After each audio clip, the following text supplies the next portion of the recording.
to introduce to some and present to others Clark Atlanta's own Dr. Daniel Black, who himself is an amazing writer. Dr. Daniel Black is a nationally renowned, award-winning novelist.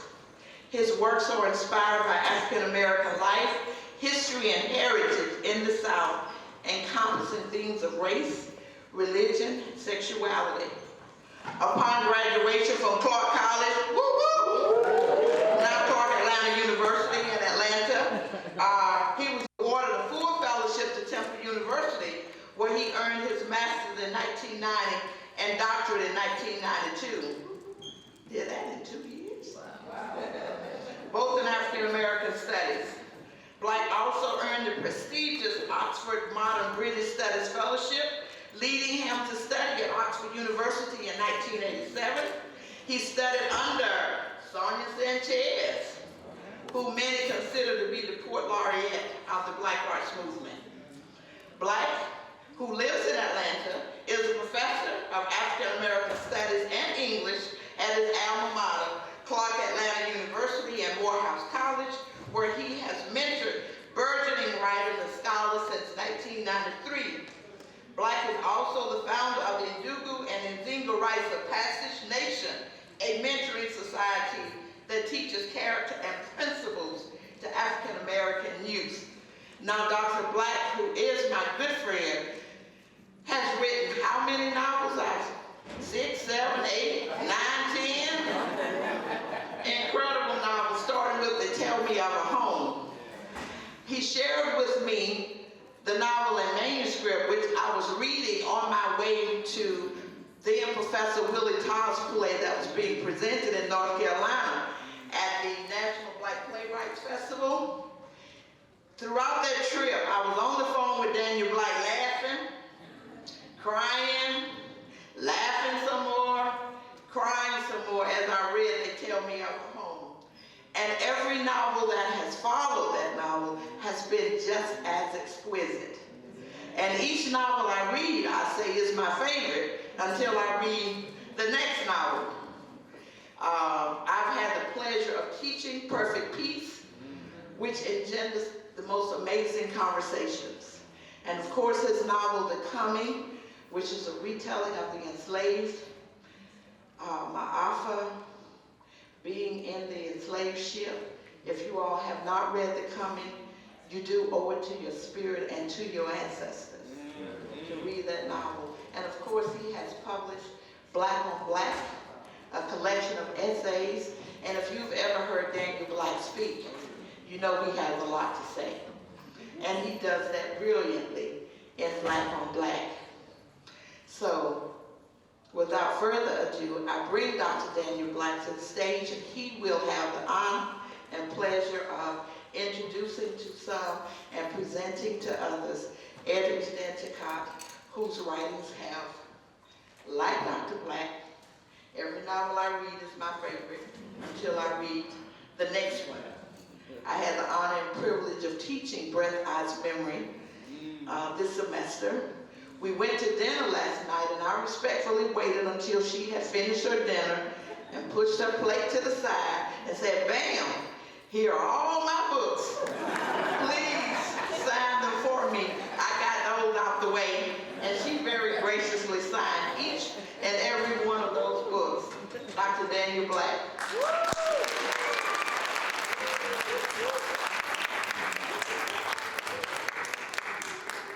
Good morning. Good morning. To say that I'm excited is a colossal understatement. I have waited for this moment for years, and I'm teaching a course this semester, a seminar on the works of Edward Stanchicott, and I've told my students every single class period, in April, whatsoever you do, if you have to cancel your trips, if you have to take off work, put your time in right now, because we have got to go see the master. The master is coming.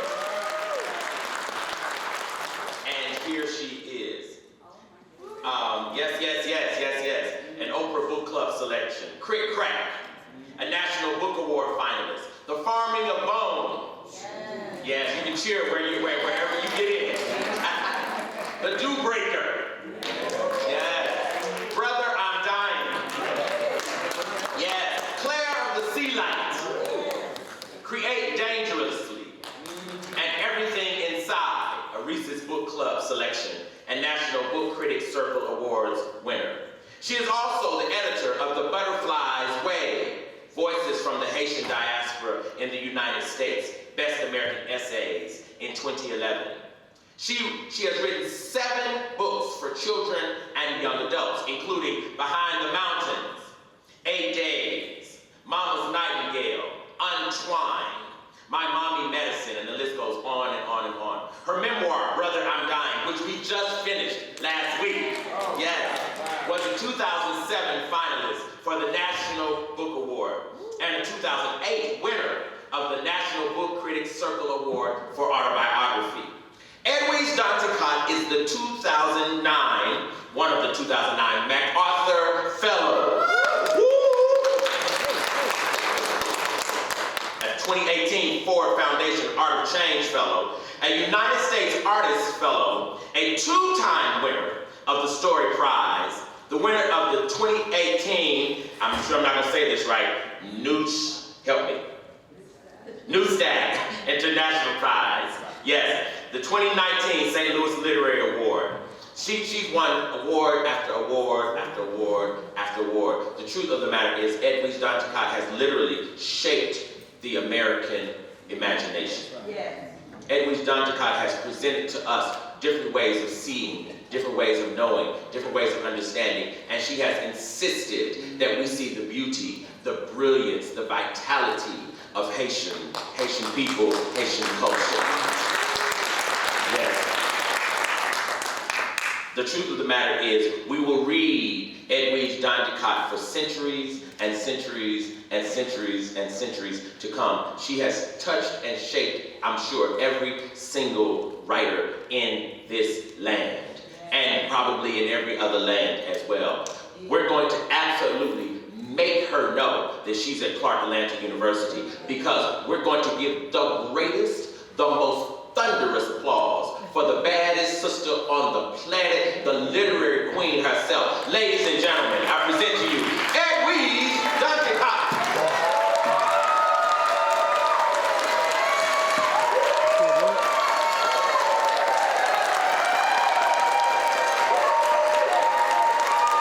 I was just reading the podium. I'm going to go to the podium and forget to the podium.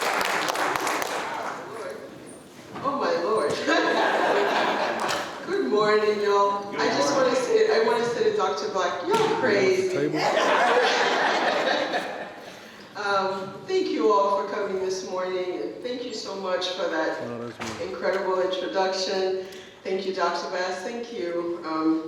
I am super flustered right now, but I feel very blessed and deeply grateful. I'm just going to do a little short reading, and then we'll get into this this conversation that I too have been very much looking forward to, and I want to congratulate Clark on this 50th anniversary of his gathering. In Creole, we would say 50 ans par 50 jours, 50 years and not 50 days. That means that it's an extraordinary accomplishment. And I just want to say hi to some of my friends who are in the audience. We have a great painter, Ulrich Jean-Pierre. You have to Google him and see his paintings. Jean-François, Cécile, Tina, Elizabeth Nunez. All these folks who have always carried me, have been with me, who travel with me in my heart. And today I get to see your faces. Thank you so much. I'll just read a little bit from everything inside, and since this is part of a writers' conference, I thought I'd give a little glimpse into some of the process. When the book was chosen for the Reese Book Club, it was in the middle of the pandemic, and they had never chosen a short story book before, so they asked me to write a note to the readers and try to guide them into reading short stories, and so I thought I would read, because also I'm talking to other writers. a bit of what I wrote to introduce the stories. I have always loved stories. I grew up in a family of very lively storytellers who recounted their days, encounter by encounter, and even voiced the people they'd met as though they were characters in a play. The elders in my life were also very fond of folk tales, myths, and fables, which were perfect narrative models for a budding writer. Stories, I believe, are gifts offered to us to help us make better sense of our lives and the lives of others. Stories I once read somewhere, or like the type of paintings you find yourself fully absorbed in. You know that something happened before and after the image you're looking at, but while you're taking in the painting, you wholly fall into it and find it hard to move on, even after you have indeed moved on. Unlike reading a novel, there's a stop-and-go feel to reading a collection of stories. I hope readers will make of the experience as something akin to entering a great big house inhabited by many different types of people who are eager to tell you their stories and are ready to show you the way they're living or have lived a particularly striking and memorable moment or period of their lives. At times, it will be hard to leave one person, one group behind and move on to the next, but the joy of reading stories is also in the accumulation of encounters which, in the case of this book, all center around love. We love, the poet Nikki Giovanni has written, because it's the only true adventure. I hope that you will enjoy going on this adventure with me. In the words of one of my characters, Callie, quote, "No story is ever complete. I might just add one thing, no story is ever complete without you, the reader." So I'll read a little bit from a story that also has to do with painting, and I feel like it's great that Rurik is in the audience because he knows this process very well. So it's also about rituals of memorializing and tragedy when you're from a country that goes through a lot of difficult moments. And so this is an artist contemplating how to best memorialize this huge event that had just happened in her country in Haiti after the 2010 earthquake. Pusan Paweyo, for those who are not here. She started sketching million-year-old birds because she couldn't imagine how to sketch or paint what she really wanted to, earthquakes. Her sketches were meant to be studies for paintings, but she got no further than that. When you paint an earthquake, do you paint soil monsters devouring the earth, shattered houses, bloody, lifeless bodies, random personal items, t-shirts, dresses, shoes, hair combs, toothbrushes scattered above rubble? Do you paint cemeteries and grave markers and distraught mourners weeping over those things? Do you paint crosses, wilted, dust-covered flowers, or vibrant, bright red ones for hope?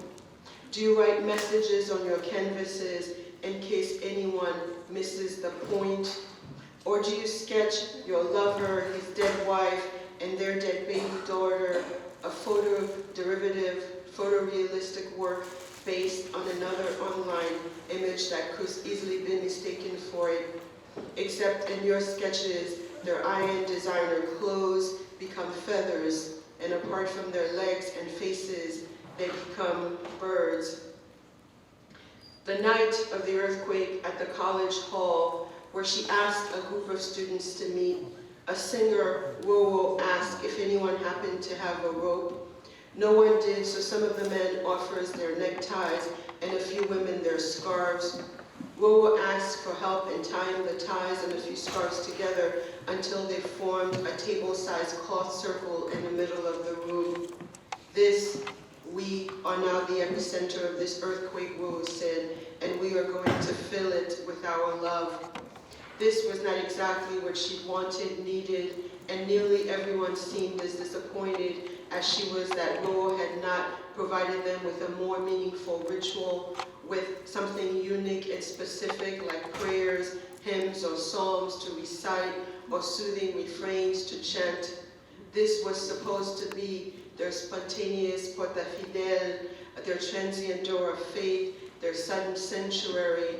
This thing with the epicenter ties and scarves felt right to her, empty, untrue, but it was all they had, and it was their incantation of the moment until some ancestral and ancient ceremonies could be recalled in detail or newer ones revised.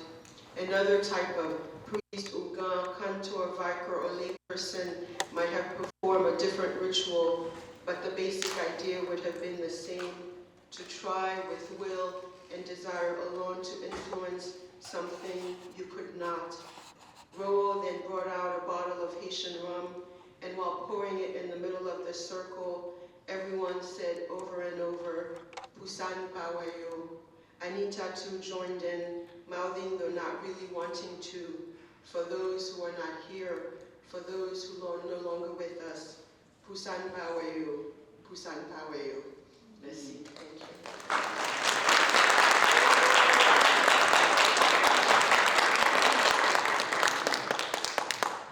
Thank you so much. Thank you so much.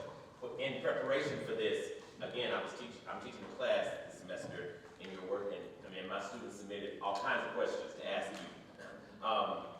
17, I want to start by asking you this, and that is, in so much of your work, you include Ifa, Orisha, right? The Loas of Ojun. What is it that you're hoping readers will get or gather from your inclusion of African spirituality, constructs of African spirituality in your work? I'm usually when I'm writing, I'm thinking of the characters themselves, their own spirituality, and which is sometimes not formalized, but is part of their worldview, is part of the way they see the world. So for me, it's just important to see just how they go about it the day to day. It's not in many ways making a point, but it's modeled after people I grew up with who carry their spirituality, just like which helps them survive the day to day. And even starting with the way they live, like my grandparents had a laku, which is sort of a communal space where the family you add on, where it's sort of like, and it's near and usually behind. In the countryside home, right behind your home, is a very elaborate grave. Wow. Where I've had many opportunities to go visit, like in the mountains above Leogan, where my grandparents and my great-grandparents are, and so even starting with like the caretaking Yes. of that Yes. physical space is so important to the continuity for the family. So that I wanted the books to have that feeling of also people who are living their lives. And in migration, it's a little bit more pronounced because you have to kind of find ways to reproduce it in your daily life, whatever like form of religion you practice, but that ancestral line, you have to kind of be more forceful about carrying it across the water, Right. Lord, as we say. And so as a child growing up, did you hear about these Orisha? Did people talk about it? Were there rituals that you participated in, and that was just part of your childhood growing up? No, actually, a part of my childhood, my uncle was a Baptist minister, so it was kind of like even forbidden. But next door, we had a steel, a Vodou temple, and my brothers and I would stay on the roof and watch the ceremonies. So sometimes you would have that blend of the two spirituality. But one thing that I realized very early on, because my uncle also, so in the house where I grew up, sometimes you could have, church service Friday night, funeral Saturday morning, wedding Saturday afternoon, and church service on Sunday. And because we're part of the minister's family, sometimes we had to attend all of those things. And I just, like, one thing that, about life that carried across, I think, all these religions, for me, was that you were told that this shell is not all we are. And then this is not the end. When you, like as Ms. Morrison says, when you surrender to the air, right? That there's a continuity to it that I think is that I try to explore in literature, because obviously it's also, you know, like as I said, I grew up listening to stories, and each storyteller morphed that story a certain way. But when that particular storyteller is gone, that way of telling the story is gone, and the way that you say, like when an ancestor dies, it's a library. But it's always been kind of my goal to sort of like replicate like that feeling of hearing a story, of hearing an elder, and some of the stories that I'm trying to write. That's a great segue, because I wanted to ask also about your notion of and how you construct ideas of death. Every single one of your books plays with this idea of death, and sometimes juxtaposed with life, right? And sometimes it kind of in its own phenomenon. But it doesn't seem to be quite as morbid as we might think of here in the Americas. And so talk to us a little bit about the way you understand and the way you have come to understand death, etc. I mean, it's ever evolving for me, but I think probably what capped in a way my coming understanding of death was like when my mother died, like in my arms, and watching her through the illness, and then my mother died with like a huge smile on her face, and I was told, like, because when people are in hospice, they prepare you, and you're told that there's like a chemical reaction in people who are dying that's almost like falling in love, they say. Like at the end, it's almost like a kind of silent euphoria experience, but I remember saying to my mother, because you know her whole thing in life is like going to heaven. I was saying to her, she was dying, like, can you see heaven? Like, describe to me, like I want to know. And so, but then she was just like smiling, and I thought, I was doubting myself, but my mother-in-law was in the room, she's like, she's smiling. And so that sense of, for me, and I think also when my mother was dying, I felt like her biggest worry was about me, like how I was going to take it. Right. And so that kind of reaffirmed that idea of continuity to me, that obviously that there's more to all of us than this body, than this. So then that's why I decided to write this sort of, it's a craft book that I call The Art of Death, and it's in a series about the art of description, and the art of, because I wanted to, because one way that I understand things better is by trying to write about them. And so I wanted to better understand that, so the way different thinkers had thought about death. And one thing that's certainly reoccurring in the African tradition is that continuity, right? That our ancestors are always with us in some way. Yes. And sometimes, like in Brother I'm Dying, I try to put that with my dad, who was like, when we bought Mira, my daughter, who's now 18, and it was one of the reasons I have to rush out of here because she has something tonight. She's graduating from high school soon. But she, when she was born, and my dad was like, we believe that my dad waited to meet her. Right? Like, because like when he died like a couple of days after we brought her after she was born, and when he held her for the first time, he said, and that's why we named her Mira, because my dad his nickname was Mira, and he's like, and he was like, I'm so glad I lived to see the firstborn of my firstborn, and it was very cool. As you can imagine. Wow, so beautiful. Another question I wanted to ask was, over the years, Haiti has had a difficult time with reliable leadership, right? It's had a very difficult time. What do you think, as a Haitian-born person, what do you think is one of some of the hindrances to Haiti finding reliable, stable leadership? I wouldn't say that Haiti's had too much trouble of reliable leadership as much as Haiti's been hindered from its founding, from fulfilling its full destiny. Because if you think of, and we were just talking before about the fact, for example, that in some towns in America, there are some old black towns that were called high tide, and there's one that's in and after the Haitian Revolution, Haiti was considered a very terrible example to the slave-owning world, and so immediately, it was quarantined, it was boycotted, it was just, and here comes the French, at the threat of warships forcing the Haitians to pay this ransom that they're paying until the 20th century. So it was just, and then when there were leaders, there was a U.S. occupation for 19 years that then followed. They chose the leaders at that time, the leaders that fed the U.S. interests. So the United States also has had a lot to do with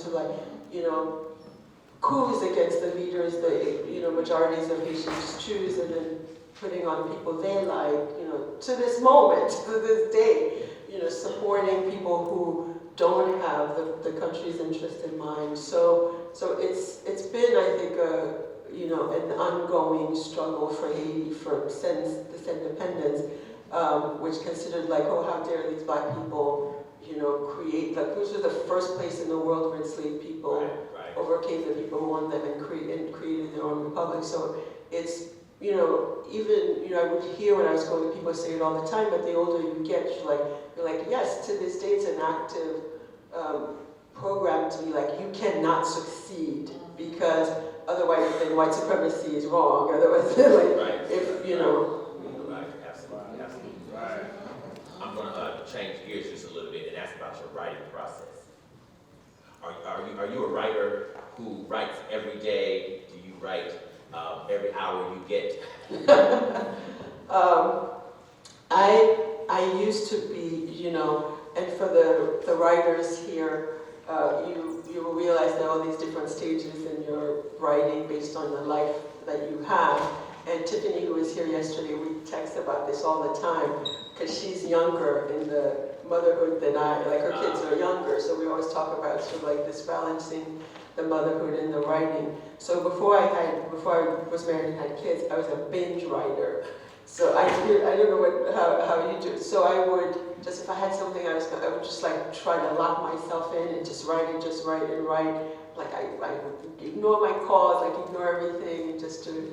And then, when my kids were small, I basically wrote when they were in school. Right. So I try to write around the life I had. I can't write on airplanes. I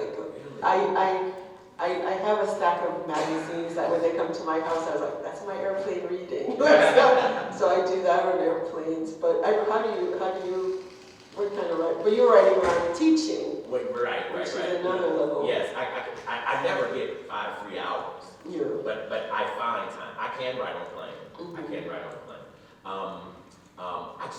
I don't write well in church.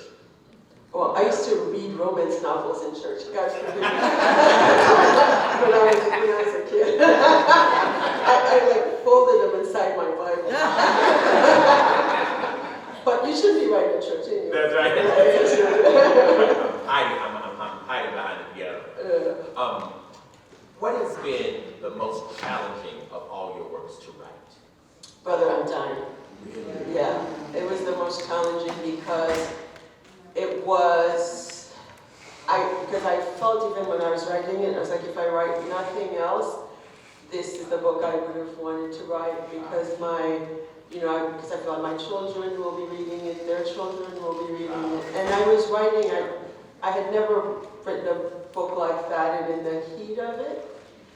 These things were happening, I had a baby, and my father had just died, my uncle had just died, they were both my two fathers, the men who had raised me. But there was an urgency about wanting to write it that was just I had to, but it was emotionally hard. It was emotionally hard. Yeah, we read it and loved it. Just absolutely loved it, absolutely loved it. And speaking of fathers, we were talking last night, you do this amazing thing of writing about black fathers, black men, with such tenderness and such beauty, which can be sometimes hard to find in the Black American literary tradition. Is that you think, to your own experience? Did you just have sweet, tender men everywhere in your life? Including now. Yeah, I mean, I feel like because the early part of my life, my dad was in New York working, and then my uncle, who was and I think with my uncle, because he was much older, his son was like, my uncle raised me and his grandson, and my brother, it was the three of us, a lot of the time, was sort of his children. So I just have a really tender place in my heart for the men in my life, I think, and I'm also the oldest of three. I have three brothers, and I was in a Haitian household of like my kind. I was like a mother. Like my mother was embarrassed, for example, to go. My parents didn't want to go to parent-teachers meetings because they didn't. So I would go to my brothers. Like I went to their parent-teachers meeting, and As their mom. Yeah. And so I had that relationship with them. I was blessed to have like really good men in my life, and I think also you know I've certainly written about bad men like the Do-Breaker and others, but I think you know we're talking with Tina about that too, that you have to love your characters, like for the writers, like even the bad ones, you have to, because it's very easy to write a character, like you put a horn on the devil, it's like this, but even the worst people, even the worst humans there's somebody who loves them. At least their mama loves them, right? And so you kind of had to tap into that love in a little bit to make them complex. Absolutely. Yeah. Absolutely. You're such a brilliant storyteller. I mean, and it seems it's so your language just flows like water, right? And I'm saying this because you know we often talk about the griot tradition, right? The Jolly tradition, and I'm wondering do you see yourself as a kind of literary griot? Did you read about griots in Africa, etc., or do you just come to it naturally because you grew up around a lot of storytelling folks?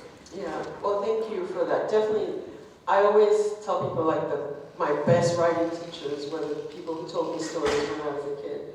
And they were very, I mean, one of the things that to see is kind of, you know, there's two ways you see this, and I see this in some African American literature too, where you know, from right on, like the folks you see, when you see your folks transformed in a certain setting, right, where you see, you know, the dad who's like mistreated at work, but on Sunday morning is wearing that beautiful, you know, the sister too, the deaconess, who's like wearing a beautiful dress, but the rest of the week is working a terrible job in someone's home, is being mistreated, but in that moment on church on Sunday morning. So for me, the people who told stories in my house were like that. Like sometimes I would have to accompany them places, and you see how, because they didn't speak French, or because the way they were treated, the way they were demeaned where they were, but when they were telling stories, they were like these fiery, like angels, and they were sometimes also very harsh with children. You know, it was like this kind of education where you don't look people in the eye, you don't do these things, but that they were playful in those moments. So I would carefully listen, and my grandmother had, you know, she would have us, like, we would fight the girls in the house to do her hair, and she would put these coins in her hair. And so, because we always went to comb our hair, so we get that money. But and then would tell us these stories while we were combing our hair, and it didn't always turn out right. But you realize it was like this space that was sort of like being created for you to spend time with this less harsh version of your grandmother. So these stories, for me, and I realized there was a beautiful structure to it. And that's why a lot of people now, some writers study fairy tales to you know, shape their narration about, because I remember like in the setting, you know, you were told a story And then if you seemed like you were getting bored, they would add a song to it. Like we'd all be singing, you know, like you know, like there's songs that you knew, and then you would sing, and then they were back. There'd be suspense. There'd be, you know. So I was like, this is a really great model. Like as I wrote in this thing for storytellers, you know, because the imprint is there. Right. You know, the old storytelling was there, and I felt like, you know, initially, I think that's why Kickback is set the way it is. And I was talking to someone about that the other day. I said, you know, I'm glad that when I was getting my MFA, I didn't workshop those stories, because I knew they were coming out of this tradition of stories I heard. They were like vignettes, and I would go, if I went to a workshop, they would be like, put some plot, put some more characters, more this, but it was almost like I would write some of them like overnight almost, like they would just kind of come out, and always with that blueprint of these storytellers in my mind. Absolutely. Another question. You often write about the tension between the beautiful, complicated nature of the mother-daughter relationship, right? And of course, you're a mother yourself. And one question I'd love to ask you is, what's one of the most profound lessons you've learned as a mother? Well, I mean, once you become a mother, it's easier to forgive your mother all things. Because you realize there's so many ways you can get it wrong. You can get it wrong. And then it can emerge at any point. You can have a 40-year-old saying, "You didn't come to my birthday." So, you know, my mother, I remember I went through, some of you might be old enough to remember when they had after-school specials. Oh, yeah. Yeah, Absolutely. and like it was like for the young people, a very issue-oriented television at 3 p.m. during the week. Yeah. And I remember watching one about like a mother who had abandoned, and my mother came home from the factory that day, and I was like, "You left me." Like I had this after-school language for her having come to the U.S., and I was, you know, we're 8 years separated, and I was like, "You abandoned me." And then my mother, who's not dramatic, you know, she was like, she said to me, she's like, "Listen," and I thought she was gonna slap me, but I was willing to take the slap to be heard. But then she stopped and she said, you know, she's like, "This is how it was for me." She's like, "When I was eating, I wondered if you were eating. When I went to bed, I wondered how you were going to bed." Wow. When she detailed her whole day. And then I thought, wow, and then I sort of had this feeling, I was like, I can't imagine now saying to somebody, "Look after my," you know, just like, you just imagine, I just realized, and that's where I think Claire of the Sea Light came out of that, this idea of like, what an extraordinary sacrifice that was. And there is, you know, that's why Maya Angelou's I Know Why the Caged Bird Sings, when I first read that book, I was like, oh my God, like, that completely connected me with that kind of literature, because, you know, she had that experience of, you know, being sent to her grandmother. So I just understood so much, like the level of sacrifice that she was making. And so for me, that was sort of the moment my mother was transformed in front of me. Yes. Do you hear your daughters asking of you or from you similar things that you ask of your mother? No, because I mean, I think I always remind them, it's like my daughters are extraordinarily privileged compared to how I grew up, and it's a privilege that I don't ever want them to take for granted. And so even the physical presence, you know, of like trying to be there. And sometimes, you know, my youngest, who's very funny, so I'll tell her like these things, like she's like, "Oh, poor you." That's like all the reactions I get. No sympathy. I'm going to ask one last question, and then I'll open for the audience to ask a question. So I think we'll be out of time. I have like 25 minutes, but I know I'm going to get to all of them. One question that I'm fascinated with is, in so many of your books, you use metaphors of flowers, especially daffodil. Yes. Right? Talk to us as to why. I just, maybe I'm a botanist manqué, like maybe I was going to be a botanist. Because something I'm working on now, this book that I just finished has this flower in the middle of it, but it's a flower that is, it's a type of magnolia that they just refound in Haiti. They haven't found it in 100 years. It's a Magnolia emerginata, it's called. And it was rediscovered, we found in this forest. And then, so I remember when I was reading these things, I was like, of course it's always been there, of course it's always been there, just because now it's in the news. And so this idea sort of took over me. And I started, even myself, I started thinking, oh my gosh, here she is with the flowers again. But I think there's something in nature overall that really intrigues me, and the way that it sort of outlasts us, right? This idea that, let's say in this building we're in, there's a book called The World Without Us, that like if humans were no longer in this building for like maybe, like in 1 year, there'd be a tree growing right here in the middle of this, like without upkeep, without all the things we do, without our feet on the ground. So, so there's something about nature that I think, for me with flowers, are so like the biggest, like the most visible manifestation of that. And the daffodil, I thought of was sort of like a transplanted plant, right? Because the poetry about it, I think, is sort of like mid-season. And I remember I thought when I was had read the Wordsworth poem for sure, and then thinking about this hybrid nature of daffodils and sort of how. And Jamaica Kincaid's absolute rebellion against like being taught things that don't exist, and I thought, well, what if we put it there? Like, what if nature is adaptable, and so that's sort of why it sort of starts in that way. Gotcha. Yeah.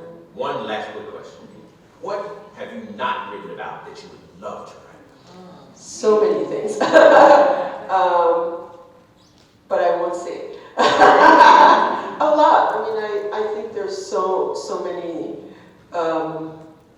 stories I want to tell. But the thing about storytelling is, as you know, is that and I write, like when I think of things I want to write, I write them in my journal, and then you let them grow. Right.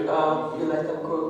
But again, for the writers, I think it's important to just be open. Right, to be, as Socrates said, someone upon whom nothing is wasted. Yes.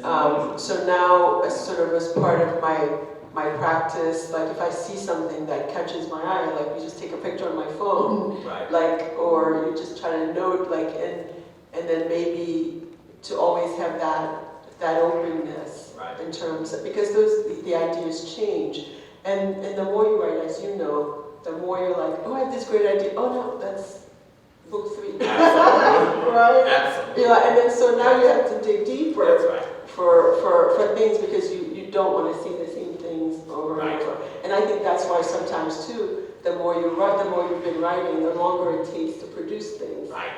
Because like the risk of repetition. Right. Yeah. Right. Absolutely.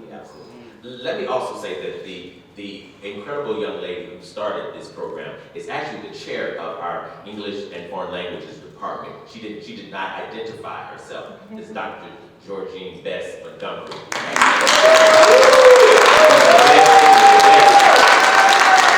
The best is in her name. Is there a question from the body? Anyone? Yes, okay. Yes, ma'am. Very quickly.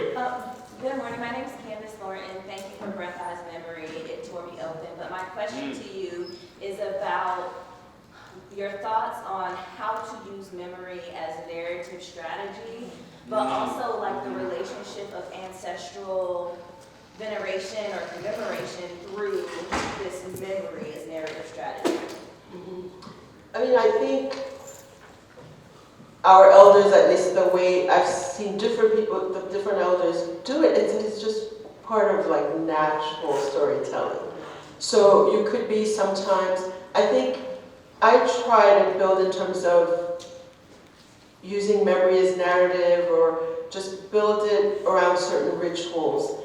And they don't have to be ceremonial rituals necessarily, but meals are rituals, right? And then so what moments, and if we're talking about characters, but if we're also talking about people's, just the way they live their lives, what moments in your everyday life do you honor, right? And I think wherever, I mean, the births, right, deaths, these weddings, all these moments that bring family together, or moments that evoke memory. Objects also, when I was going through my mother's things, I found this wooden machete that she had from a vacation that she had brought me as a souvenir from a cruise. I'm like, my mother brought me a machete from a cruise. There must be a reason for that. And I found it during the pandemic, and I was like, okay, this means that I have to fight. And so objects too. And I think there's a reason we pass on. There's so much endued in memory through the objects that we choose to pass on. So I think these are ways, both in life and in literature, like rituals, but everyday life rituals too, and then certain objects that we inherit. August Wilson did some beautiful thing with the piano lessons, right? Yes. Where that piano was so central as an ancestral object. Absolutely. Yes. Yes. So in a lot of your novels, you discuss intergenerational trauma and the pain and the silences that shroud the potential for healthy relationships. And one thing that I have lots of trauma in my family, right? But these people are still alive. And one thing that I found in Breath Eyes Memory specifically is the daughter was able to give words to her mom's pain after she was taken away from us. But how do you do that, or what's some advice to do that while they're still here? How do you name pain to people who don't, who have the ability to say the words but don't? Okay. It's not easy, and I think, and it's the dilemma of everybody who's writing a memoir. How much do you extract your truth from the truth of others who would rather not have their stories told, right? So what I would do is just write it all, not publish, just get it out of you. All of it, like messy stuff they want people to know. Just write it. And then you can figure out what to extract out of that process. Because often what I find, when I'm teaching memoir, if there's something that someone's not writing, but it's like this mountain that's keeping them from writing what's behind it. So just because you're not, because there's this big thing that's on your chest, you're not writing it, it's nowhere. It's then you can't write other things you want to write, because you're spending weeks, months wrestling with this thing. Should I write it? Shouldn't I write it? So I would just it's like the Daughters of the Dust when, the Yellow Mary's I put all my pain in a trunk and I visit it when I want. So I would do that. I would just write it you don't have to publish it, just get it out of you, all that, and then you pick then what to do with it. But it's important to just write it. If that's the way you want to tell that story, just put it down someplace so that you can move on to other things that might be lighter. Is there another? Oh, yes, right here. Okay, I see you. Okay, you heard that. Hi, it's so great to see you in person. I'm Juanita Ostan. And speak just a little more loudly if you can, please. I'm Juanita Gale. I teach over at Spelman. And I was at a conference and I asked a question. After presenting a paper about Berthi's memory, the question was really intriguing. The person said that immigrant literature seems to be a lot about the disappointment of the experience. But he said, why is it so compelling, and when do you think we'll stop seeing that note? So I thought, I would love to know what you would say to something like that. Okay. No, I think it's fair. This book is 30 years old, so So I'm not on that note. But I think, and it will be interesting to see a literature that emerges with the youth today, because, so Martine, Sophie, there was no internet, there was no WhatsApp, there was no, but I find in the younger people in my family, they're on TikTok, they have a lot more awareness of where they're coming. And they've read this literature too, whether they're coming, from wherever they come from. And so you start to have also novels like Americana, where the characters go back, right? And then you have, Nicole Banderas, with Here Comes the Sun, and these other novels. So it is immigration is a shock. I hate to sell it to that person. It's a shock. And for the generation before, it was like literally coming to a different planet. And there's a Haitian writer, early Haitian writer, Assato Saint, who said that. In his book, he wrote that literally, it's like, my life, he was 14, he's like, my life was just transformed in the air above New York and Port-au-Prince. So I do think there will be literature coming that tells, different variations. You have people coming now who, some of them have been to the Darien Gap, who've walked to 10 countries. So the literature will reflect that, certainly. And also, it's normal that if you're writing fiction, it's going to have conflict, But I do think we will see more. We're seeing a lot of the nonfiction, unaccompanied minors who, so it will evolve as the stories evolve too.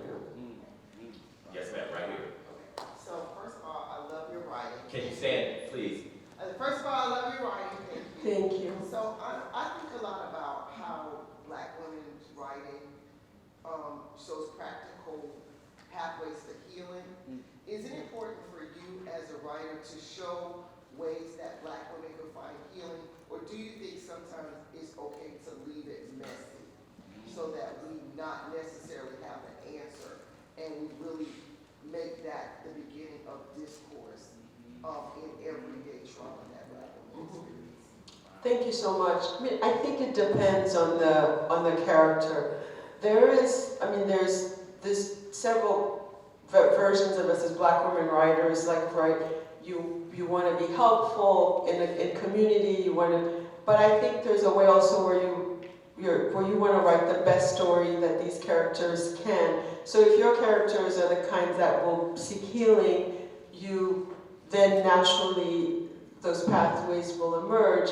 But if your character is going to be messy till the day they die, then they can't suddenly find Jesus. You know what I mean? So you have to kind of follow. I think the first obligation of the writer is to the story, right? And then you wanna write a story that seems like credible to the character that you've written about. But we also, at the same time, have this great, which I see it in the airport all the time, all these wonderful, lifestyle books by Black women too, who are telling us directly, it's like making suggestions about how, so the fiction, thankfully, doesn't have to also take on that burden. Great. Yes, sir, right here. My name is Obata, and please excuse me, I haven't read all your books, but I'm wondering, do you have any queer stories or queer characters that you want to talk about or that you have talked about? I have, in Claire of the Sea Light, there's a queer character, and one in there, Everything Inside, but in Claire of the Sea Light, I was told that I did that wrong. because I think I was in that way, I was veering towards more realism in the sense that how this character would be dealt, would be addressed in a small town in rural Haiti, and then you go back to that issue of representation, right? Again, to write about sort of what you think would happen to a character versus what you wish would happen, right? And that tension, yes, but I think we're seeing more. And Cecile, would you answer this question about queer characters in Haitian literature? We're an expert on Haitian. Can you recommend some books with queer characters? Yeah, off the top of my head, of course I can't, but film, my latest project is about popular culture, and in films, we are seeing a lot of queer characters. And of course, the representation is problematic. We can have a whole separate conversation about that. But the fact that we are seeing them, and I do want to say, in Breath, Eyes, and Memory, we can infer, it was early on, that there is a character that is bisexual. That was one of your very first books, and I think many people have written about it, but I can definitely, like I say, I'm just timing and I'm thinking right now, but I know they are. Yeah, and that's true. Like, the sister is definitely queer in Breath, Eyes, and Memory. Yes. Fantastic. Is another? I want to make sure I'm not missing anyone. I do want to say that Ibi Savoy, she's a Haitian writer that writes queer characters. Ibicoboi. Yes. And which book is it? American Street? American Street, yes. And she wrote Okoye, which is the Okoye from Black Panther. Yes, yeah, Ibi. Yeah, thank you for that.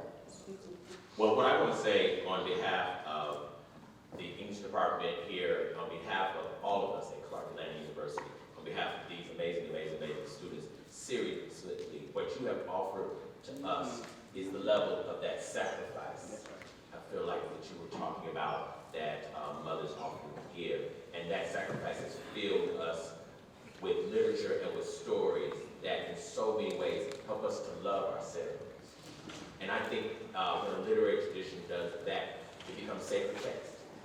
And your books, as we read it, it's really sacred text, Edwige, and I really, really, really want you to know that your legacy has gotten us closer to the return of really true self-love as a people. And we really, really, really honor you for that. Can we give her a hand, ladies and gentlemen?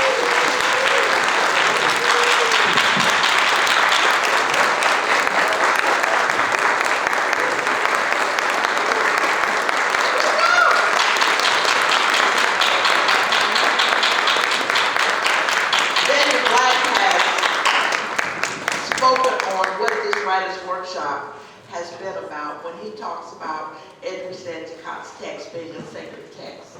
And I think it's really important that we begin to, but we continue to embrace our voices as authentic and sacred. As Tiffany Yannick said yesterday, and I quote her again, this is holy work that we are doing. We are divine people, and our work is imbued with our spirit, with the spirit of the ancestors, and we continue. So I'm asking us, as we tell, to value the stories that we have within ourselves. Yes, and that we honor the stories, because often we think the stories are outside of us. And as Tina Macaroansa said yesterday, there's a vein of gold running through us. Right? And that gold are the stories of our family members, of our friends, of our ancestors. And it is important that we honor that legacy, we embrace that memory, and we tell those stories. So as chair of the Department of English and Modern Languages, I would like to acknowledge all of my faculty who are here. Please stand, who have worked so hard to put this together.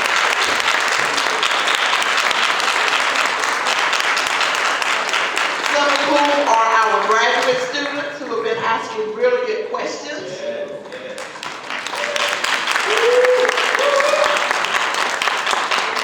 I would like to honor Dr. Janice Lydell, who's here with us in the audience, former chair of the Department of English, and certainly has played a central role in the continuation of the annual Writers Workshop, which is 50 years. We have Dr. Danielle Taylor here, who is in the museum, Dr. Elizabeth West from Georgia State. We have Dr. Karen Morris-Lockett, who's here. We have Oprah Moore, who come over from Spelman. So thank you all so much for coming out. Now I see students are leaving, but we do have a treat for 6 students. Who would those students be? Raise your hand, 6. Then you catching them? 1. We have 6 books of Edward Endicott that she will sign for you. Yes.